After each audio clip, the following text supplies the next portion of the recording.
Yo guys, what's going on? Welcome back to a brand new video here on the channel today. Today we're back with a brand new video for you all. As you can see, I'm currently on tier list. Now, with the F1 season about to start in a week's time, I thought for this week's Subscriber Sunday, I would just talk about the season and also rank the drivers that we have on the grid. So we have 20 drivers on the grid. As you see, I've got 5 ranks. So we've got World Class, Solid, Future Star, Meh, and At Risk. Of course, the season this year is going to be a little bit different, so we'll see how that plans out. However, I'm pretty sure I know still who the winner is going to be. But apologies if the upload for this week's Subscriber Sunday is a little bit late. As you can see, the time of recording it, I have been extremely busy today, so there is that. Also as well, I kind of was struggling ideas to what I've got. I've got the next couple of ones planned out because I pre-recorded them. Also, we got a brand new video / series coming onto the channel. It should be either tomorrow or Tuesday, so do keep an eye out for that as well. But let's get straight into the ranking then. We'll just go through them in order. So we're going to start off with Alex Albon right here. Now, Alex Albon obviously only came onto the grid last year as one of the newbies. Started off at Toro Rosso midway through the season. Red Bull weren't too happy with a Pierre Gasly, so they did the driver switch for Albon for Gasly. And actually, of course, you have to put him in Future Star. There's no way you can't put him in Future Star. He dealt with the switch pretty well. Of course, he didn't have any sort of testing in the Red Bull and was pretty much denied a podium finish. In Brazil in the second to last race of the season. So I think he's had a very strong showing. Had a very strong showing in the Toro Rosso, now known AlphaTauri. So yeah, he'll definitely go into Future Star. And moving swiftly on to the second driver is this man, Valtteri Bottas. Now, of course, Valtteri Bottas, I believe, came onto the grid in 2013. Back when they had their first rocket sort of Williams, or no, it was one Martini then, wasn't it? Got promoted to Mercedes in 2017 after having 4 strong seasons with Williams, and has played perfectly into Mercedes' hands. You know, he's the perfect number 2 driver. Kind of reminds me a little bit like a Rubens Barrichello. Can get the job done. You know, he can win a couple of races when the main driver maybe doesn't have the pace. He's happy to comply to team orders, and he's part of the best team on the grid. And, you know, if he wants to make that step up to world class, then he'd probably be looking for a number 1. He hasn't really given the challenge to Hamilton that I thought he might have done. 2017, he wasn't really there. It was all about Hamilton versus Vettel. Last season got off to a great start and then just kind of plateaued back into his other ways. So I feel like I've got to put Valtteri Bottas just in a solid driver. I don't think he makes it to world class as of right now. I think he'll be fine in the Mercedes role. I mean, he can't move to any other team that's going to have him. Red Bull wouldn't have him. Ferrari have got their driver program. They've already got 2 drivers signed up for next year. So it's either stick us number 2 at Mercedes or leave the sport entirely. So, you know, you're going to get podium finishes. You're going to get a couple of race wins a year. He's best to stick off at Mercedes. And moving swiftly on into driver number 3, we have Pierre Gasly. Of course, now driving for the AlphaTauri team. Made his debut in what was actually 2017. He stepped into the car. Back when Toro Rosso was with Carlos Sainz and Daniel Kvyat. Kvyat got let go. Obviously, Carlos Sainz went off to Renault for the last couple of races of the season. And then up stepped Brendan Hartley and Pierre Gasly. They were both in the car for 2018. Pierre Gasly was a lot better than Brendan Hartley. Brendan Hartley merely, didn't really... He's more of a supercar racer, so I can sort of understand why he didn't hit off like Pierre Gasly did. Of course, got the move to Red Bull in 2019 when Ricardo made that switch to Renault. We'll talk about that when we get to him. Last year didn't go well for him in the Red Bull. He didn't really show any promises at all. Was a lot better in the AlphaTauri. But if a driver can't step up to that top team, then I'm a little bit worried for them. So at the moment, do I put him as a future star? After what I saw at Red Bull, I'm going to put him down to meh. Honestly, he's not a solid. He's a solid driver, yes. He can get the job done, yes. The meh category is kind of like, they're good. You know, they're okay, they're good. They're a good driver, they do the job. He's not fantastic because he does make mistakes. And because of what I saw from him in Red Bull in 2019, if he comes back this year, does another fantastic job in the Red Bull or in the AlphaTauri, the sister Red Bull team, then maybe next year we'll bump him up to solid or future star again. But right now, he's going to be at meh. And the next driver is Antonio Giovanazzi. Now, he did make an appearance for, I think it was Sauber a couple of years ago, 2017 maybe. Obviously then went to reserve driver for Sauber for 2018. Leclair then moved over to Ferrari. We had, what was his name? Marx Erickson was booted out for Kimi Räikkönen for the swap. And then they brought in Giovanazzi to replace Marx Erickson. Now, since he's joined, he's been okay, but he's made mistakes. For me, he doesn't get into future star. He doesn't get into solid.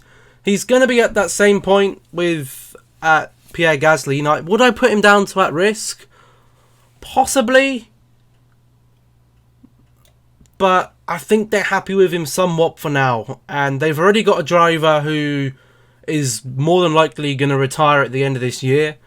So I think they'll probably stick with Giovanazzi right now. Again, I think he's tied to a contract with Ferrari. Sauber and Haas have sort of aligned themselves under the Ferrari. Both now getting Alfa Romeo, actually by 2021 is now just going to be Aston Martin, I believe, are buying out the team as the major shareholder. So that could be interesting. Well, I believe that is the case. Anyway, let me just check that. Just give me 1 second.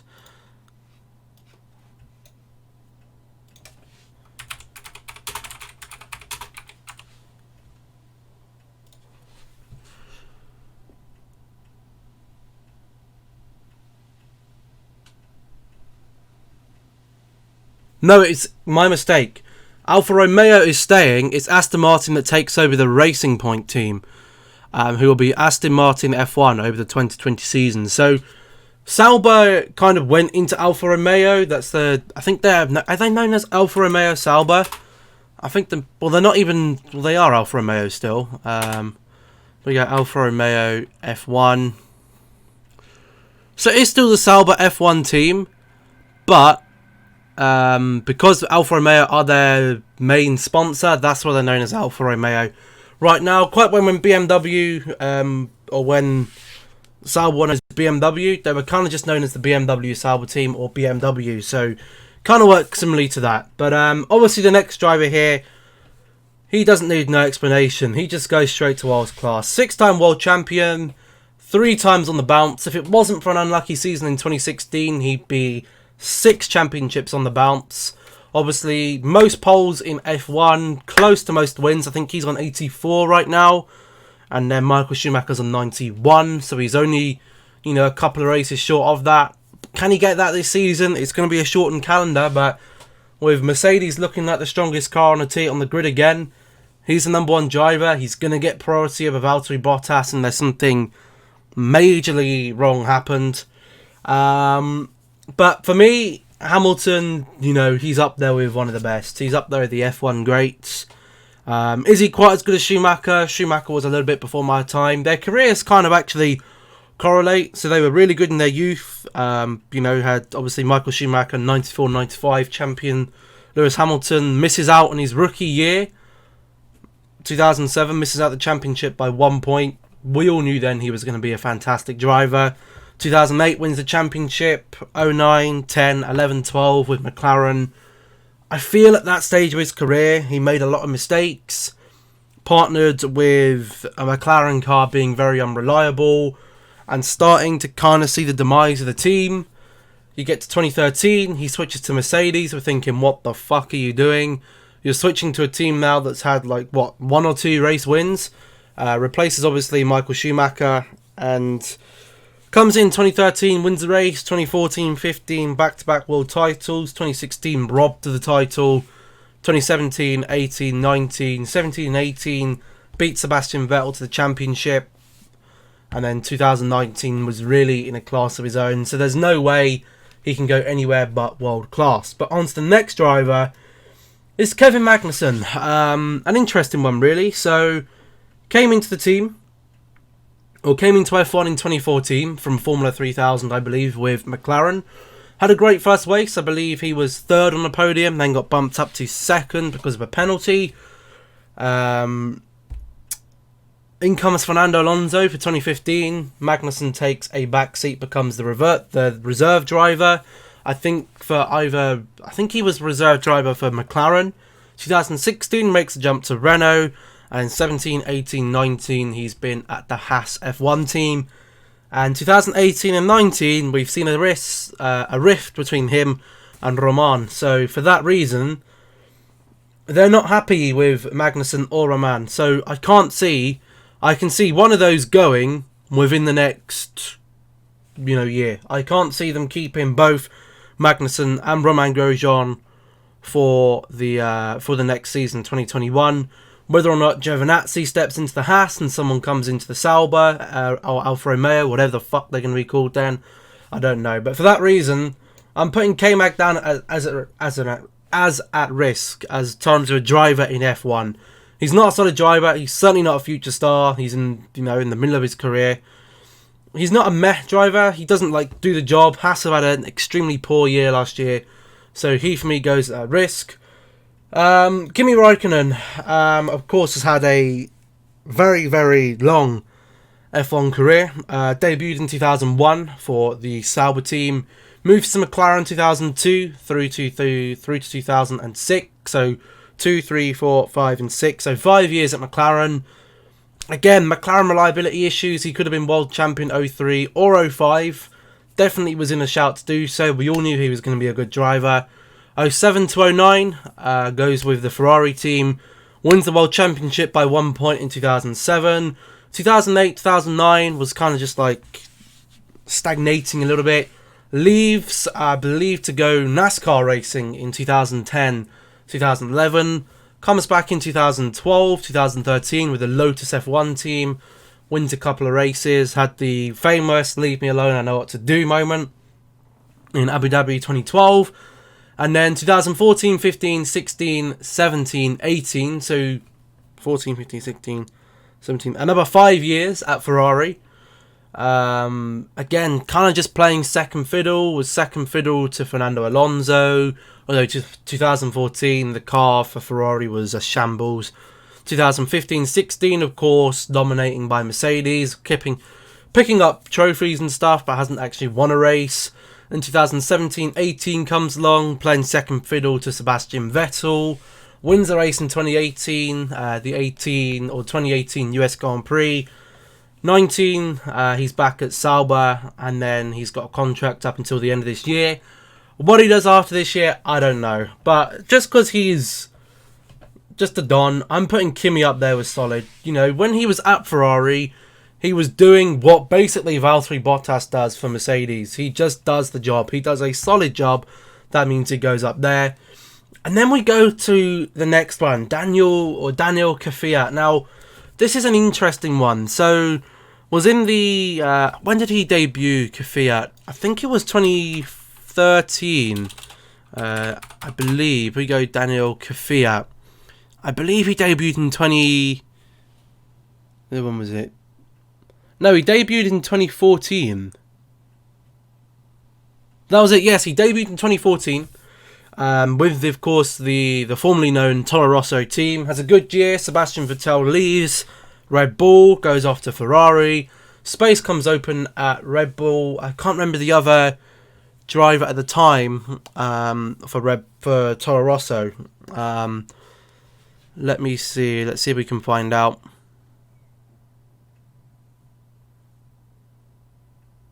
That was it, yeah. So it was still Jev, so Jean-Eric Vergne at the Toro Rosso team in 2014.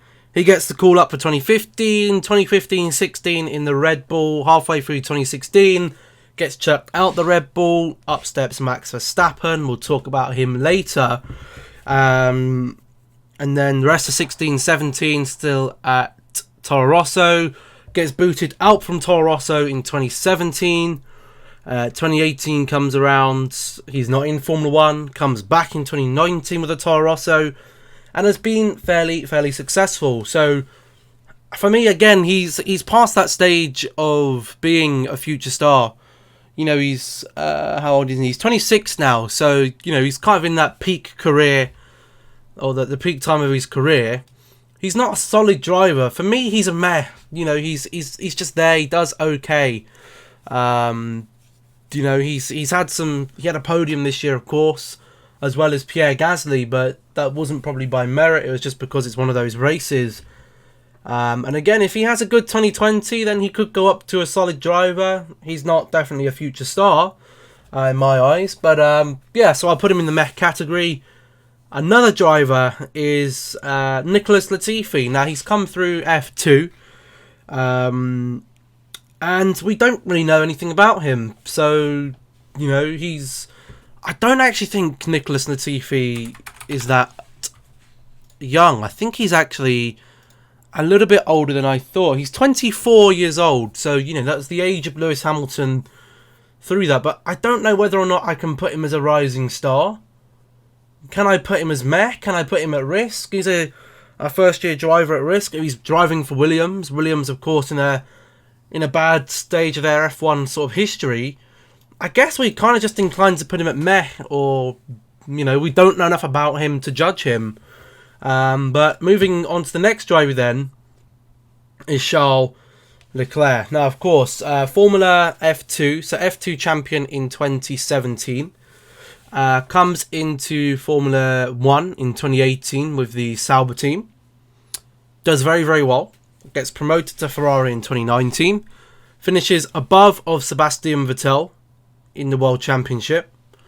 So for me, he goes into future star. You know, yes, of course, he's a solid driver, but these future stars could be, you know, potential to be world class. These solid drivers, for me, probably aren't going to be.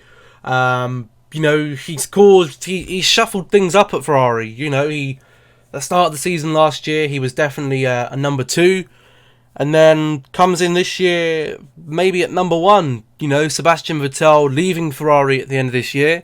Yet to confirm where he's going to be racing after.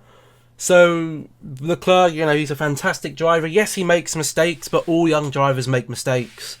Lewis Hamilton, at his first start of his career, made mistakes. Shanghai 2007, beaching the car in the gravel trap in the pits. Smashing into the back of someone in 2018, in 2008. You know, it's a big change for them. So, for me, it's a future star for Leclerc. Future star. Okay, so on to the next driver then. Lando Norris, straight away into future star. Where did he finish last year? 11th in the table last year, 49 points accumulated. Was 47 points away from Carlos Sainz. Carlos Sainz obviously been in the sport since 2015. He was unlucky with some performances. He could have definitely picked up more points. He had a lot of reliability issues. And that's been the main sort of setback for McLaren over these last couple of years, has been reliability and speed. They've got the speed there now. They've got a package. They got their podium last year in Brazil. Can they challenge for podiums this year? I don't know. It's a possibility. You know, the Ferrari wasn't looking that strong. The Red Bull looked like the second best car, but a lot has changed since back in March. Cars have had updates, so he's definitely a future star of Formula 1, and would definitely, I would hope, see him in a title challenging car at some point in his career. And now we move on to the next driver, which is Esteban Ocon. So, Esteban Ocon came into the sport in 2016, Spa 2016, with the Mana F1 team. And then gets the seat in Force India for 2017-18. And again, there was a big rivalry between Ocon and Perez, a lot of beef. Of course, then Perez triggered the team to go into administration. Lawrence Stroll buys a major stakeholder in the team. Stroll gets the Force India seat, and Ocon is left with nothing. So he becomes the Mercedes test driver, obviously with the Mercedes test sort of under their development program. And yeah, so he's in the Renault now for this year, after being absent for 1 year. How well will he do? I don't know. He was very good in the Force India. Extremely good in the Force India. I would have put him as a future star.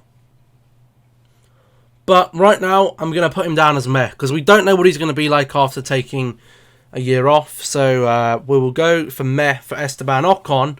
And now on to his former teammate, Sergio Perez. Now, Sergio Perez, I believe, debuted in 2011. Let me just check that. Perez, F1 driver. Here we go. So, debut in the 2011 Australian Grand Prix with the Sauber F1 team. Moves to McLaren in 2013. Didn't really go too well. And has been with Force India ever since. / Racing Point. Still really Force India, really. And he's had a pretty good career. He's had how many podiums? 8 podiums so far. 176 starts. Finished 10th in the 2019 Constructors' Championship. The Force India last year, I'd say that's probably one of their weakest cars they put out. It wasn't the best car. The Renault pipped him to him. Daniel Ricciardo pipped 9th place from him. He was only just ahead of Lando Norris. He's not a rising star of Formula 1. He's 30 years old now, so in the peak of his career. But he's got a lot of racecraft. He's a very solid driver. He's been a very solid driver for numerous years for Force India / Racing Point. So he's going to go into solid. I think he's a solid driver. If he was put into, say, a Ferrari or a Mercedes or a Red Bull, Red Bull is very unlikely. I can't remember the last time Red Bull actually recruited out of their own sort of driver program. I can't actually think of it to a time when they have done. It's not been for a while. Maybe back when Mark Webber and DC were part of the team. But he's a solid driver. I think he'd definitely do, if you were to swap him and Valtteri Bottas, I think he could do what Valtteri Bottas could do, no problems. And on comes to Daniel Ricciardo, and he again goes to solid. Of course, was in the HRT team for 2011, I think. Then goes into 2012. I believe he was still in the HRT team. I will just check that very quickly. Daniel Ricciardo. Let's have a look. No, so it was just 2011 he was in the hormone replacement team. 2012-13 with the Toro Rosso, very impressive. And then he comes into Red Bull in 2014. Obviously the start of the turbo hybrid era, aka the Mercedes dominance. And he was very, very good with Red Bull. Took the main seat against a Daniel Kvyat and then a rising... Well, he kicked Seb's ass and got 3, or was it 2 or 3 wins in his first season? He's had 7 wins so far. Back in his first season in Red Bull, I think he had 2 wins for Red Bull in 2014. 15, 16, 17, 18 with Red Bull were great. Had 2 wins at the start of the 2018 season. But he was let down with having a very, very unreliable Renault engine and a poor reliability-wise car with Red Bull. So he makes the switch. Obviously, Max Verstappen, things were a little bit frosty between them in 2018. Makes a switch to become essentially, or wants to build a team around him. Goes to Renault, and I don't really think it planned out the way he thought it was going to be. So he's with Renault again in 2020. When it comes to 2021, he's actually going to be making the switch to McLaren, swapping with Carlos Sainz. He'll be going to Ferrari to replace Red Bull. But Ricardo, again, is a very solid driver. We've seen that he's a solid driver. Renault's car last year wasn't the best, and he still basically finished best of the rest, just behind Carlos Sainz in a better McLaren car. So again, with Renault again last year, faced reliability issues. When is this guy going to get away from having that dreaded Renault engine, which is, for me right now, the worst engine reliability-wise and pace-wise on the grid? I think Honda have taken over it, and the Ferrari and Mercedes engines are right up there as well. So I'm excited to see him at McLaren in 2021. I'm excited to see McLaren back with the Mercedes engine. Again, if they can maybe slot themselves with a little allegiance with Mercedes, like Force India are doing. Because right now, the Williams and the McLaren were once, the top teams in the grid, and now maybe sliding down towards more the bottom, because they're the only really freelance teams. You've got Haas and Sauber under the Ferrari, and you have Williams and... Oh, you got Renault as well, I suppose. Renault are their own freelance team as well. But yeah, Daniel Ricciardo, definitely a solid driver. The next one, Romain Grosjean. I'm telling you, he goes down in that risk. I believe made his F1 debut in 2009 for the Renault team. Let's just take a look here. Romain Grosjean. Did he make his... Maybe he didn't. Hold on. Give me one sec. He did, yes. So after Piquet's seat went out in 2009, Grosjean came into the team in 2009, stepped up, and then got let go. Kubica was going into the Renault team, so Grosjean took a step out, comes back into F1 in 2012 with the Lotus team, stays at Lotus up until 2015, and then the new Haas team comes in 2016, has been with them until present. He's been a solid driver, but ever so, last year's been making mistakes, and it's just caused an anger with the team. So I think the two Haas drivers really are at risk, especially for a 2021 seat. But again, we'll see how they improve over 2020. On to our next driver then, another young British talent. Goes straight into future star for me, is George Russell. And I feel a bit sorry for George Russell, really, because he's been kind of shafted. Comes into this with Alban and Lando Norris from F2. Alban now sitting pretty in a Red Bull. Lando Norris sitting pretty in a McLaren, which is competitive for points.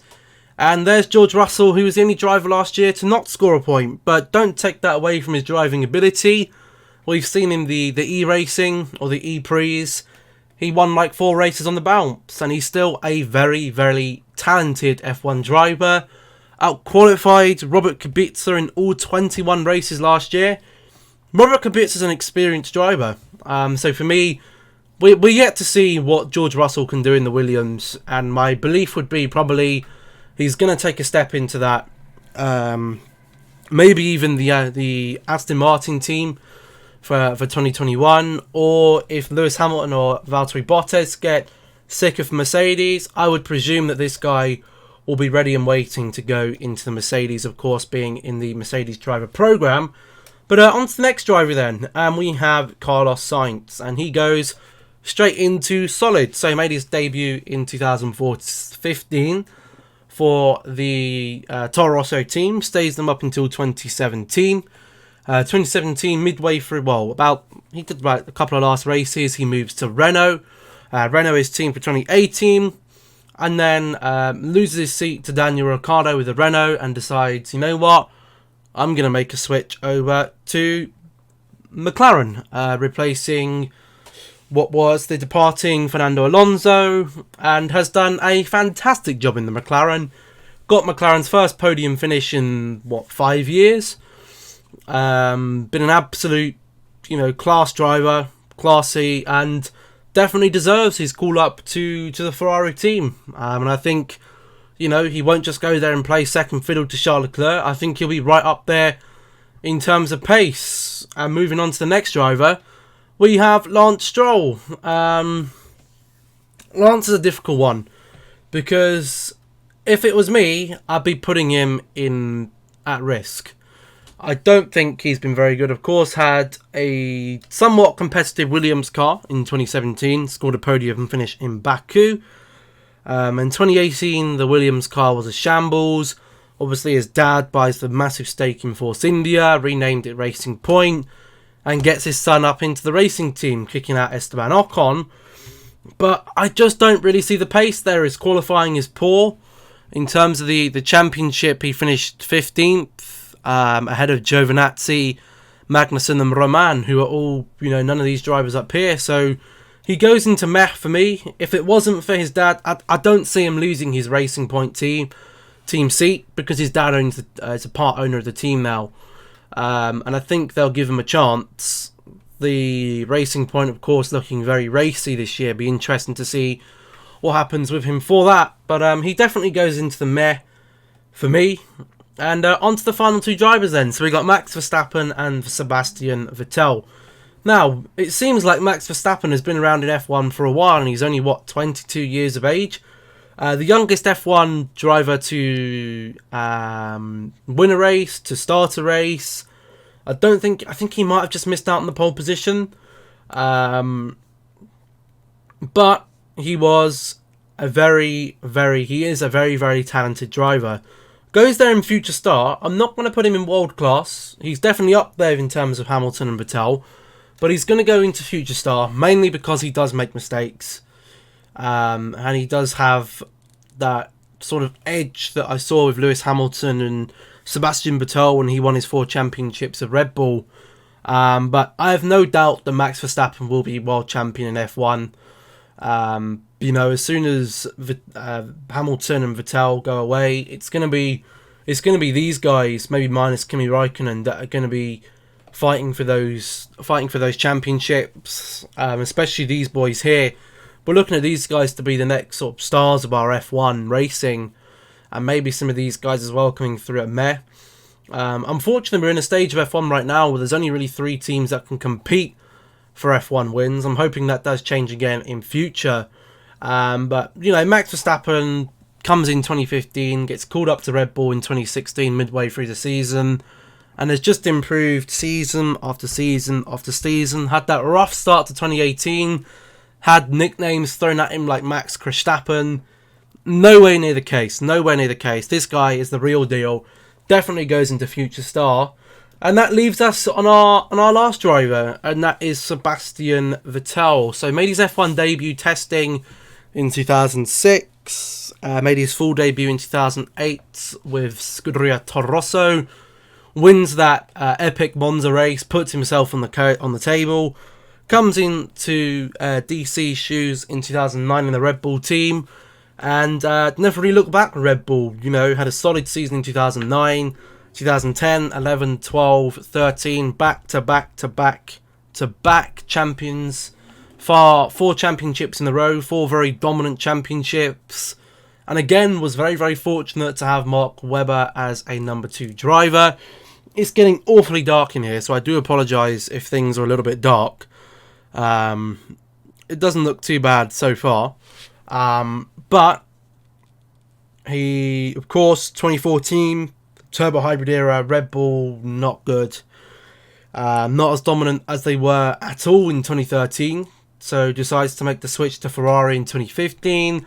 15-16, wins a couple of races. I don't think he won any races in 2016. He might have won 1 or 2. 2017 and 18 come around, and Ferrari have a competitive car. And we now get to see these 2 guys fighting for world titles, and unfortunately he bottled it. In 2017 he had the crash in Singapore. 2018 he's had crashes in, I can't remember what year it was. I think it was 2018. He had the crash in Monza. He had the crash in the German Grand Prix where he crashed out, where it really kind of all went downhill that season for him. At Japan, crashes out. Where else has he made mistakes? Baku 2017 makes a mistake, ramming into Lewis Hamilton for being brake checked. Where else has he made mistakes? I can't remember if there was any others where he's made huge mistakes. And he kind of lost those world championships himself, which is what puts Lewis Hamilton on a different level to all these drivers. He's still got the pace, but it's his racecraft that makes him such a fantastic driver. But Sebastian Vettel is a 4-time world champion. Yes, last season was probably by far his worst in terms of performance-wise up at that top level. Where will he be in 2021? We don't know. Could he go into Mercedes? I don't see him going back to Red Bull. Could he slip into maybe the Racing Point team with a new Aston Martin? I don't know. Does he want to just be an F1 because he likes being an F1 driver? Or is he just going to wave goodbye to it all? So we'll put him up there in the world class because you can't have a 4-time world champion not being world class. But that is how I would rate the current F1 grid. If you guys would do anything differently, then please do let me know. But that is where we're going to end this one. Again, I need to get this uploaded ASAP. It's going to be a late upload. I apologise, but I just was super busy. But hopefully you guys all enjoyed. If you did, make sure to smash the like button, subscribe if you're new, and I'll catch you all in the next video. Goodbye.